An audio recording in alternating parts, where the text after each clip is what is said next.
जम्बूद्वीप लवणोदादया शुभनामानो द्वीप समुद्रः।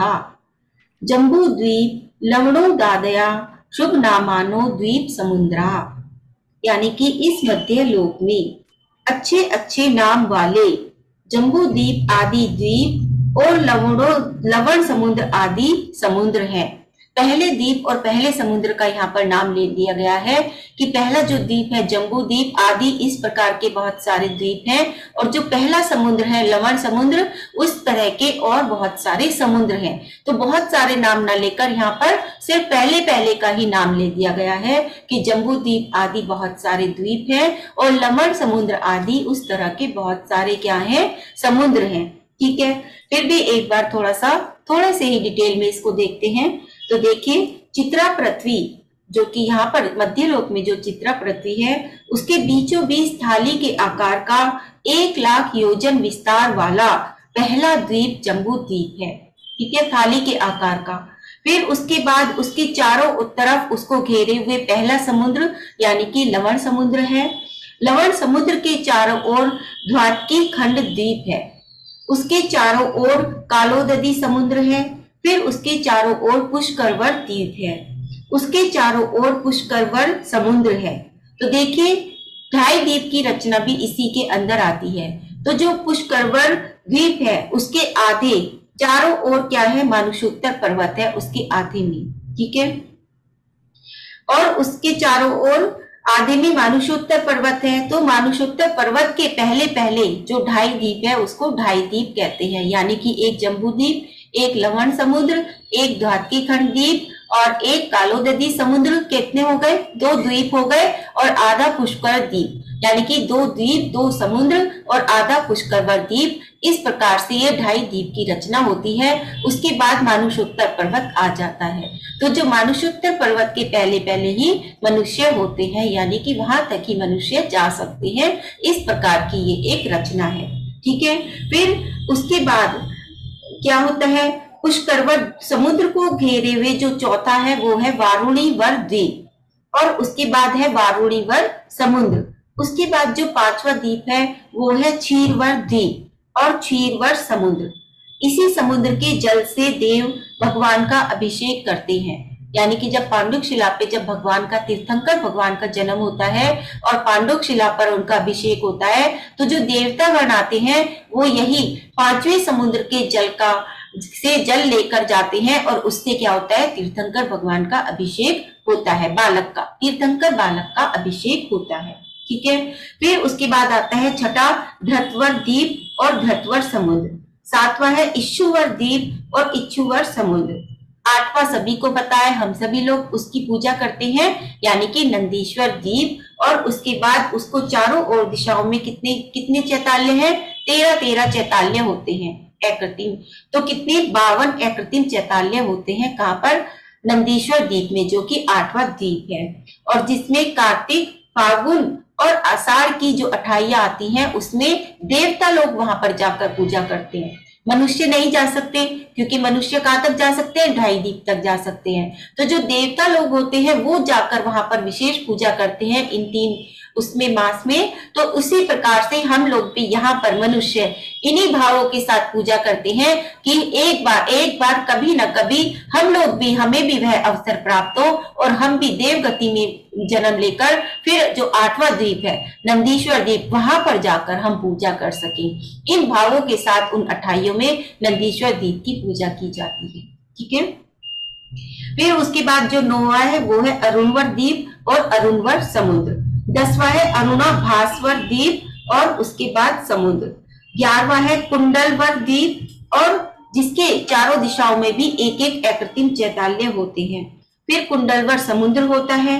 देखिए यहाँ पर सिर्फ 16 ही बताए जाएंगे। ठीक है, 12वां है शंखवर द्वीप और समुद्र। 13वां है रुचिकवर द्वीप और जिसके अंदर रुचिक पर्वत होता है, इसका भी एक महत्व होता है। जो 13वां है रुचिकवर द्वीप, उसका भी एक महत्व है। उसके ऊपर उसमें एक रुचिक पर्वत होता है और उसी पर निवास करने वाली 56 कुमारियां देवियां जो होती हैं वह कब आती हैं? जब माता के तीर्थंकर बालक का जन्म होने वाला होता है तो वह 9 मास में आकर उनकी माता की सेवा करती हैं। ये 56 कुमारी देवियां वहां पर आती हैं और तब माता की तीर्थंकर माता की सेवा यहीं से करने के लिए वो आती हैं, यानी कि रुचिक पर्वत पर जो ये 56 कुमारी देवियां रहती हैं यहाँ से आती हैं। ठीक है, इस द्वीप के चारों ओर भी अप्रतिम चैताल्य होते हैं। उसके बाद मध्य लोक में और कोई चैताल्य नहीं है। मध्य लोक में जितने भी अप्रतिम चैताल्य हैं सिर्फ यहीं तक है, रुचिकवर पर्वत तक। ठीक है, रुचिक पर्वत तक। फिर उसके बाद जो आगे है वह ज्योतिष देवों के अप्रतिम चैताल्य होते हैं। इस प्रकार से एक दूसरे को घेरे हुए अनंत द्वीप और अनंत समुद्र हैं। और जो सबसे लास्ट में जो सबसे अंतिम है वह है स्वयंभू रमण द्वीप और स्वयंभू रमण समुद्र। ठीक है, जो कि असंख्यात द्वीप और समुद्र से घिरा हुआ है। तो इस प्रकार से ये थोड़ा सा पहला वाला जो हमारा सूत्र है कि जम्बू द्वीप और लवण समुद्र के अलावा और बहुत सारे द्वीप और समुद्र है, इस प्रकार से पहला हमारा ये सूत्र हुआ। अब जो दूसरा सूत्र है उसमें यानी कि 8वें नंबर का जो सूत्र है उसमें बताया जा रहा है कि द्वीप और समुद्र का विस्तार और आकार कैसा है। ठीक है, तो देखते हैं। द्विद्विर विष्कंभा पूर्व पूर्व परिक्षेपणों बलाकृत्या। द्विद्विर विष्कंभा पूर्व पूर्व परिक्षेपणों बलाकृत्या, यानी कि प्रत्येक द्वीप समुद्र दूने दूने विस्तार वाले हैं। यानी कि जो पहला है द्विद्वी मतलब दूने दूने, विष्कंभा यानी कि विस्तार वाले। जैसे कि जो जम्बू द्वीप है उससे दूने विस्तार वाला क्या हो गया? लवण समुद्र। उससे दूने विस्तार वाला धातकी खंड, उससे दूने विस्तार वाला कालोदधी समुद्र। तो इस प्रकार से एक के बाद एक जो दूसरा आता जाता है वो दूने दूने विस्तार वाले हैं। और पहले पहले के द्वीप समुद्र को घेरे हुए चूड़ी के आकार वाले होते हैं। ठीक है ना, चूड़ी के आकार। चूड़ी का आकार कैसा होता है? बीच में से खाली होता है लेकिन गोल घेरा हुआ होता है, वलयाकार होता है। तो इस प्रकार से एक दूसरे को घेरे हुए सारे के सारे चूड़ी के आकार के द्वीप और समुद्र है।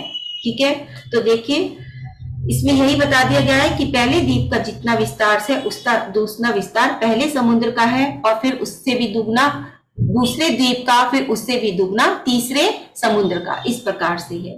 ठीक है, फिर उसके बाद आता है हमारा जो 9वां नंबर का सूत्र है जिसमें अब जम्बू द्वीप का विस्तार बता रहे हैं। जो कि हमारा पहला द्वीप है जम्बू द्वीप, उसका विस्तार यहाँ पर बता रहे हैं और उसका आकार बता रहे हैं। तन्मध्ये मेरु नाभिर्वृत्य योजन सत सहस्र विष्कंभो जम्बू द्वीपा। तन्मध्ये मेरु नाभिर्वृत्य योजन सत सहस्र विष्कंभो जम्बू द्वीपा, यानी कि उन सब द्वीप समुद्रों के बीच में सुदर्शन मेरु है। पहला कौन सा मेरु है? सुदर्शन मेरु है। और जो नाभि का यानी कि जैसे नाभि होती है बिल्कुल बीचों बीच, इस प्रकार से वह है। और जो थाली के समान गोल है, थाली के समान। देखिए चूड़ी का आकार अलग होता है, होता वो भी गोल है लेकिन थाली अलग होती है। थाली में क्या है? उसमें बीच का स्पेस भी होता है। तो जम्बूद्वीप ऐसे ही है, लेकिन फिर उसके बाद जो चारों तरफ से वलयाकार है वह होते हैं आगे आगे के द्वीप और समुद्र, जैसे कि चूड़ी के आकार की। ठीक है, इस प्रकार से यह अंतर बताया गया है। और यह कितना है? 1 लाख योजन विस्तार वाला होता है। जम्बूद्वीप कितना विस्तार है उसका? 1 लाख योजन विस्तार वाला ये जम्बूद्वीप होता है। अब कैसे इसका नाम जम्बूद्वीप पड़ा? तो देखिए उत्तर पूर्व भोग भूमि में एक जम्बू वृक्ष है, जामुन का पेड़। जम्बू माने होता है जामुन, जो कि क्या है? यह वृक्ष वनस्पति कायिक नहीं है, पार्थिव है।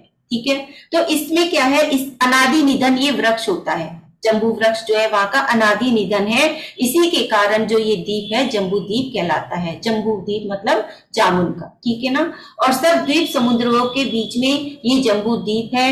ये गोल होता है और वलयाकार का थाली के समान का होता है और 1 लाख विस्तार वाला होता है।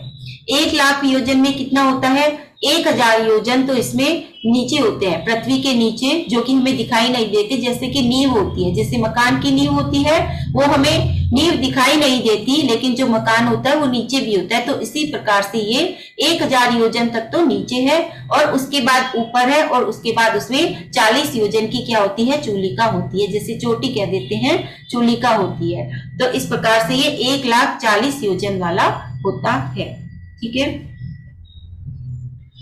और इसमें विस्तार में तो बहुत सारा है कि उसके भी 3 भाग हो जाते हैं, फिर उसमें और 4 वन होते हैं, सोमनस आदि, पांडुक वन, सोमनस, नंदन वन ये होते हैं। और जो पांडुक वन है उसी में 4 शिलाएं होती हैं जो चारों दिशाओं में होती हैं, और उसमें हर दिशा में के जो शिलाएं होती हैं उस पर ही तीर्थंकरों का अभिषेक होता है। जिस दिशा में तीर्थंकर होते हैं उसी में ही उनका अभिषेक होता है। तो जो पांडुक शिला होती है उस पर हमारे जो भरत क्षेत्र के जो तीर्थंकर होते हैं उनका वहां पर अभिषेक होता है, यानी कि वहां पर ले जाया जाता है तीर्थंकर बालक को। ठीक है, तो इस प्रकार से वो पूरा का पूरा विस्तार होता है। वहां पर बहुत सारे अकृत्रिम चैताल्य भी होते हैं।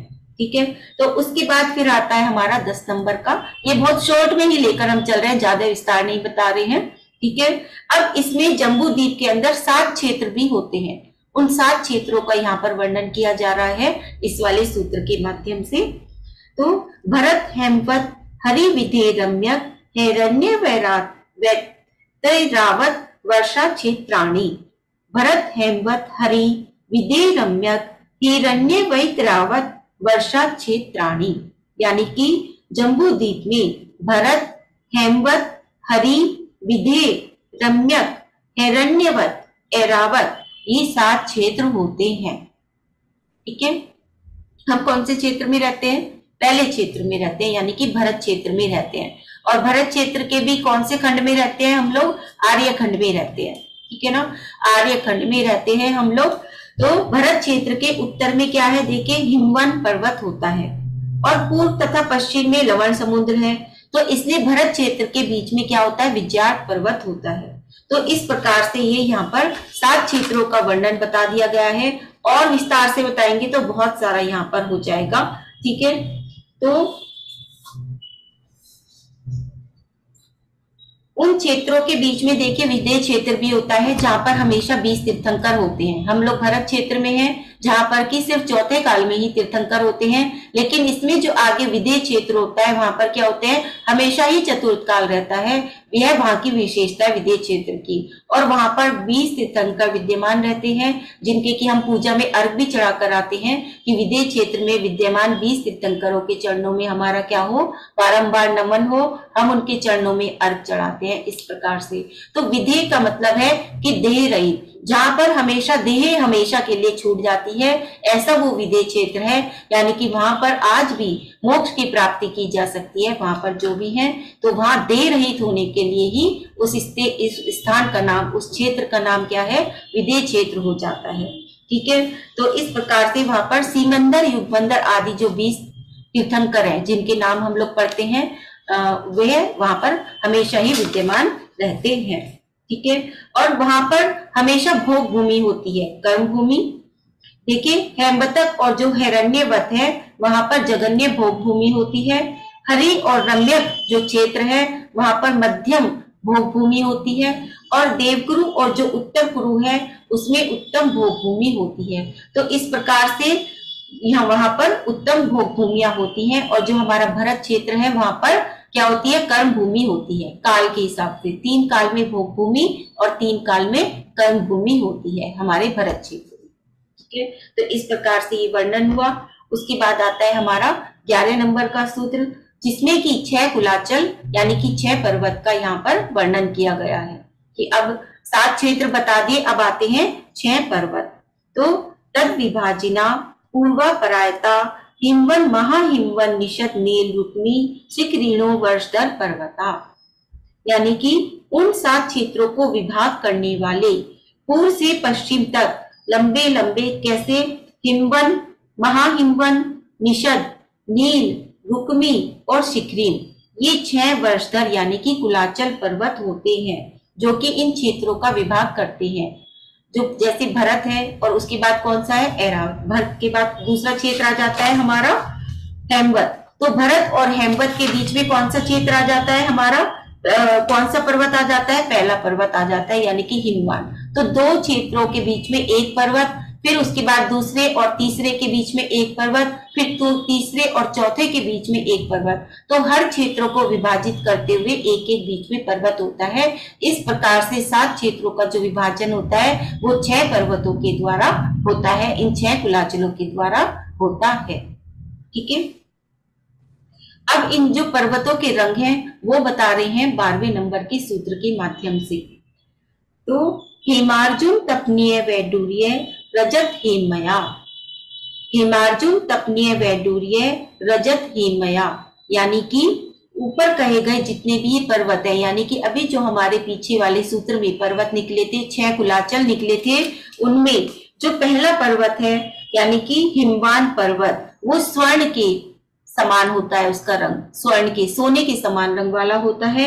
और जो दूसरा है महाहिमवान, वह चांदी के वर्ण वाला होता है, रजत चांदी के वर्ण वाला होता है। और तीसरा जो होता है निषद, वह तपा सोना, जैसे कि तपाए हुए सोने के समान होता है। और चौथा जो नील है वह नीलमणि के समान, वैडूर्य मणि यानी कि नीलमणि के रंग के समान होता है। और जो पांचवा है रुक्मी, वह फिर से चांदी के समान होता है। और जो छठा है शिखरिन, वह स्वर्ण जैसे रंग वाला होता है। ठीक है, तो इस प्रकार से ये जो 6 पर्वत है इनके यहाँ पर रंग बता दिए गए हैं कि ये 6 रंग कौन कौन से इसमें होते हैं। ठीक है, फिर उसके बाद आता है हमारा कि इन पर्वतों की विशेषता क्या है। तो देखिए, मणि विचित्र पार्श्वा ऊपरी मूले च तुल्य विस्तारा, यानी कि ये जो पर्वत होते हैं ये दोनों पार्श्व में अनेक प्रकार की मणियों से रचित, ऊपर नीचे और मध्य में एक समान विस्तार वाले होते हैं। ठीक है, क्या बता रहे हैं यहाँ पर कि ये जो पर्वत है दोनों पार्श्व में अनेक प्रकार की मणियों से खचित, ऊपर नीचे और मध्य में एक समान विस्तार वाले होते हैं, यानी कि इनमें अलग अलग मणियों के होते हैं। जैसे जैसे बताया ऐसे ऐसे ही उनकी जो चोटियां होती हैं, जो ऊपर का हिस्सा होता है वह उसी मणि के आकार का उनका होता है, जैसे जैसे इसमें बताया गया है। ठीक है, तो यहाँ पर ये हमारे एक दो और ले लें क्या रेणु जी, छोटे छोटे से सूत्र हैं अभी तो। हाँ जी, क्योंकि इसमें कुछ समझाने के लिए है ही नहीं, इसमें सिर्फ रंगों के नाम, पर्वतों के नाम और क्षेत्रों के नाम ही निकल के आ रहे हैं। ठीक है, तो और ले लेते हैं। अब इन जो पर्वत है, जो ये 6 पर्वत है, इन पर जो स्थित तालाब है, देखिए 6 पर्वतों के ऊपर जो तालाब है अब उनके नाम निकल कर आ रहे हैं यहाँ पर।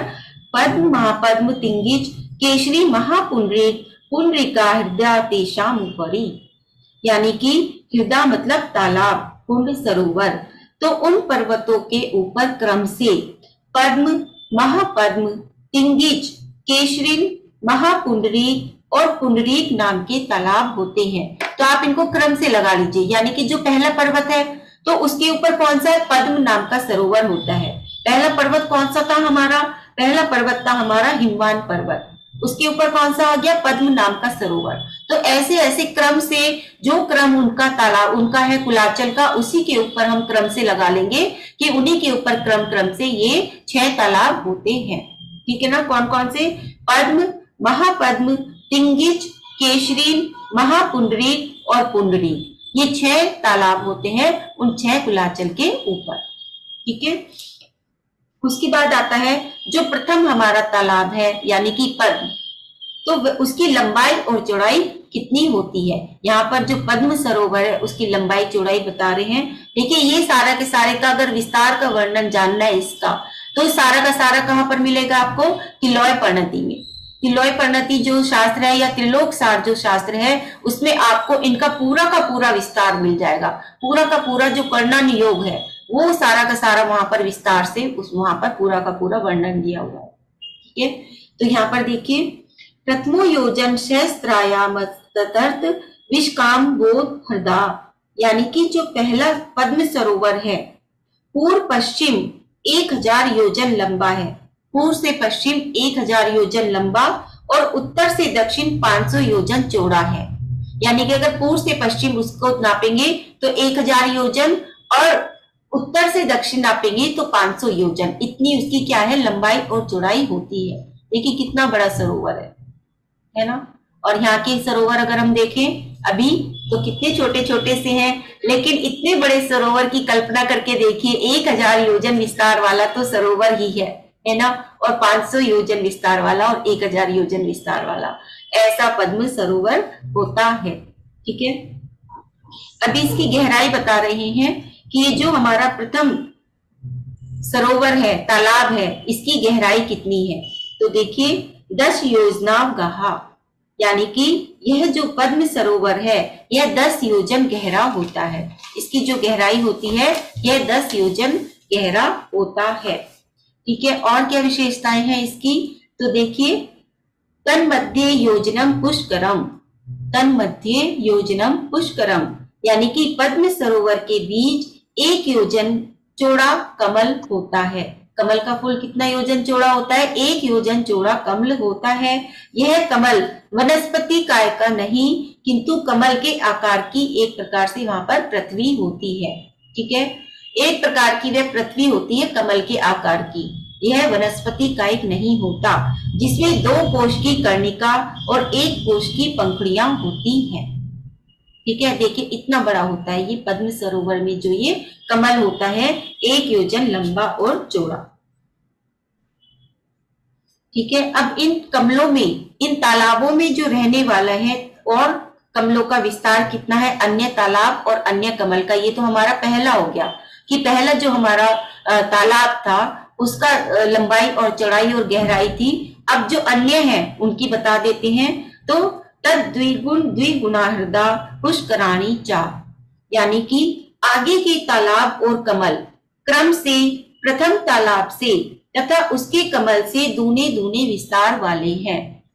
ठीक है, यानी कि पद्म के बाद जो दूसरा आ गया, पद्म की कितनी थी 1000 और 500 और गहराई कितनी थी 10, तो अब जो दूसरे वाले आएंगे वो कितने हो जाएंगे दूने, यानी कि 2000 और 1000 और 20, इस तरह से हो जाएंगी। गहराई 20 हो जाएगी, चौड़ाई 500 से कितनी हो जाएगी, चौड़ाई आपकी क्या कहते हैं 1000 हो जाएगी और जो लंबाई है वह कितनी हो जाएगी 2000। तो इस प्रकार से वह दूने दूने विस्तार वाले, फिर तीसरे की और ज्यादा हो जाएगी, उससे भी दुगनी, फिर उससे भी दुगनी, इस प्रकार से। और जो कमल का बताया है कि जो 1 योजन लंबा चौड़ा होता है वह अब कितने योजन, दूसरे वाले का कितना हो जाएगा 2 योजन लंबा और चौड़ा हो जाएगा। तो इस प्रकार से दूने दूने विस्तार वाले आगे के क्षेत्रों में, आगे के जो तालाब है उनके अंदर की यह लंबाई चौड़ाई और गहराई जानना, और कमल की भी। ठीक है, इस प्रकार से। फिर उसके बाद आता है कि इन 6 कमलों में जो निवास करने वाली देवियां होती हैं वो क्या होती हैं, बस ये अंतिम ले लेते हैं, फिर जो 14 महानदियां हैं उसका वर्णन बाद में करेंगे। ठीक है, तो देखिए, तन्मे वासिनो देव्या श्री हृदय धृति कीर्ति बुद्धि लक्ष्मया पल्योपम स्थितया ससामानिक परिष्टका, यानी कि एक प्रलय की आयु वाली तथा सामानिक और पारिषद जाति के देवों से सहित श्री ह्री धृति कीर्ति बुद्धि लक्ष्मी नामक देवियां क्रम से उन तालाबों पर निवास करती हैं। ये 6 प्रकार की देवियां कहाँ निवास करती हैं, वहां उन कमलों के ऊपर निवास करती हैं ये 6 प्रकार की देवियां। ठीक है, कौन कौन सी, श्री ह्री धृति कीर्ति बुद्धि और लक्ष्मी, और इनका जो काम होता है वो भी अलग अलग होता है, वो बहुत विस्तार हो जाएगा। ठीक है, तो आज मैं अपनी वाणी को यहीं विराम देते हुए आगे विस्तार से आपको रेणु जी बताएंगे। आज तो सभी चीजों का विस्तार ही था, तो बहुत सुंदर बताया मनीषा जी ने, क्योंकि सभी चीजों का विस्तार ही विस्तार था आज तो शब्दों में भी। तो ये विस्तार से हम सुन ही चुके हैं सारा कुछ।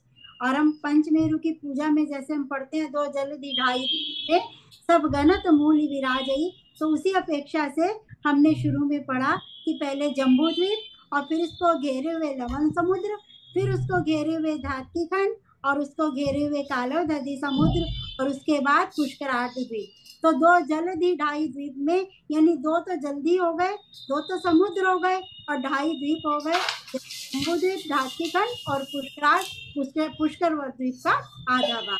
तो हम पंचमेरु की पूजा यदि समझ के करें तो वही सब कुछ इसमें आया शुरू में कि किस प्रकार से, और आगे आगे जो है जितने जितने द्वीप समुद्र होते हैं सब दुगने दुगने विस्तार वाले हो जाते हैं। और अंतिम जो समुद्र होता है वो स्वयंभू रमण समुद्र होता है, उसी नाम का द्वीप और उसी नाम का समुद्र। और आज बीच में आपने पढ़ा कि कैसे कैसे कुंडलवर द्वीप और रुचकवर द्वीप, लेकिन रुचकवर द्वीप तक ही अकृत्रिम चैताल्य होते हैं, उसके आगे जो द्वीप होते हैं उनमें अकृत्रिम चैताल्य नहीं होते। ठीक है ना, कि कुंडलवर द्वीप में होगा, उसके बाद रुचकवर द्वीप में, उसमें 4 अकृत्रिम जिन चैताल्य। बहुत डिस्टरबेंस आती है बीच में ना, पता नहीं बोलते हुए ना बहुत डिस्टरबेंस है।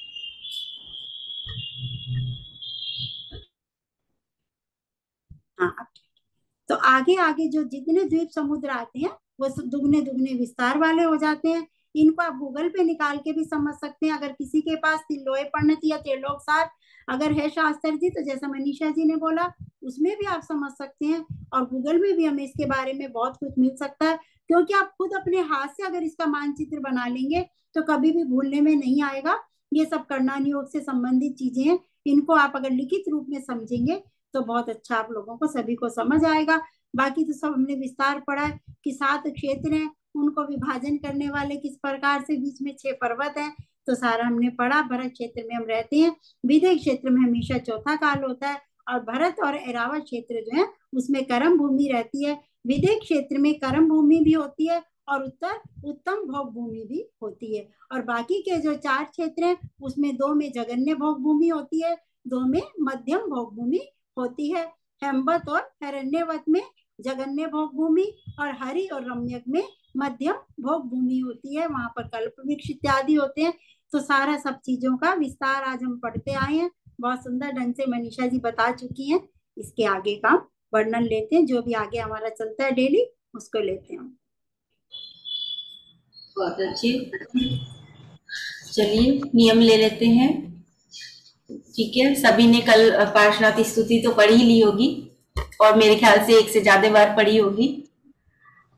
मैंने तो क्लास खत्म होते ही पढ़ ली थी, मैंने कहा भूल जाएंगे, फिर क्लास खत्म होते ही पढ़ लो। हाँ, मैंने भी पढ़ी थी क्लास खत्म होते ही, और फिर सुबह भी परिक्रमा देते हुए भी आज मैंने वही पढ़ ली थी, पार्श्वनाथ भगवान की स्तुति ही पढ़ ली थी।